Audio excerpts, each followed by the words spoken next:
ప్రకాశం జిల్లా ఖమ్మం పట్టణంలోని అమరావతి అనంతపురం జాతీయ రహదారి రోడ్డుపై నిత్యం జరుగుతున్న రోడ్డు ప్రమాదాలను నివారించాలంటే ఆక్రమణలను తొలగించాలని deputy transport commissioner P Sunitha అన్నారు.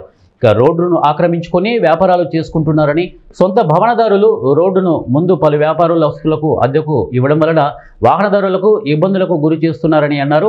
ఇక పంచాయతీ అధికారులు డబ్బులు వసూలు చేస్తున్నట్లు ప్రజలు డిటిసి దృష్టికి తీసుకువచ్చారు.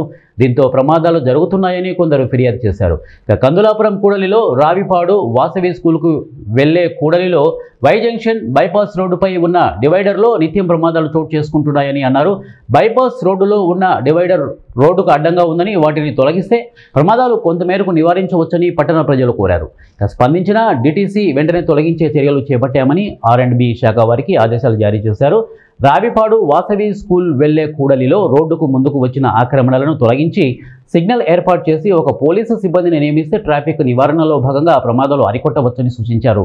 అనంతరం బేస్తవారిపేట పట్టణంలో ఎక్కువ ప్రమాదాలు జరిగే ప్రదేశాలను పరిశీలించి అధికారులతో చర్చించి తగు సూచనలు ఇవ్వడం జరిగింది. ఈ కార్యక్రమంలో ఆర్డీఓ సిరిచందన, ఇక MVI Madhavarao, R&B DE Narasimhulu, CI Mallikarjuna, panchayat అధికారులు, నేషనల్ హైవే అధికారులు తదితరులు పాల్గొన్నారు. రోడ్ సేఫ్టీలో భాగంగా మేజర్ యాక్సిడెంట్స్ జరుగుతున్న దృష్ట్యా మనం ఈ ఖమ్మంలో ఎక్కువగా యాక్సిడెంట్ జరుగుతున్నటువంటి రోడ్ ఏరియాస్ ఏవైతే ఉన్నాయో అవన్నీ కూడా ఈరోజు లైన్ డిపార్ట్మెంట్స్ అయినటువంటి police, NH and R&B, PR వీళ్ళందరితో కూడా కోఆర్డినేషన్ చేసుకొని మనం ఇక్కడ కొన్ని Kandulapuram Y junction and Ravipadu దగ్గర యూటర్న్స్ గురించి మనము ఇవన్నీ కూడా మనం చెక్ చేయడం జరిగింది.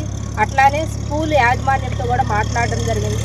ఇక్కడ లోకల్లో ఉన్నటువంటి ప్రాబ్లమ్స్ అన్నీ కూడా చెక్ చేయడం జరిగింది. అట్లానే ఇక్కడ ఏమేమి మనము రికమెండ్ చేయాలి, రోడ్డు మీద ఏమి రికమెండ్ చేయాలి, ఏవి ఎలిమినేట్ చేయాలి అనే వాటి మీద డిస్కస్ చేయడం జరిగింది. ఈ రోడ్ సేఫ్టీ భాగంలో మనము ఈరోజు ఈ గ్రూపు ఈ లైన్ డిపార్ట్మెంట్ అంతా కూడా కలిసి కొన్ని నిర్ణయాలు తీసుకోవడం జరిగింది. అట్లానే ఇవన్నీ కూడా మళ్ళీ హైకమాండ్కి మనం రికమెండ్ చేయడం జరుగుతుంది.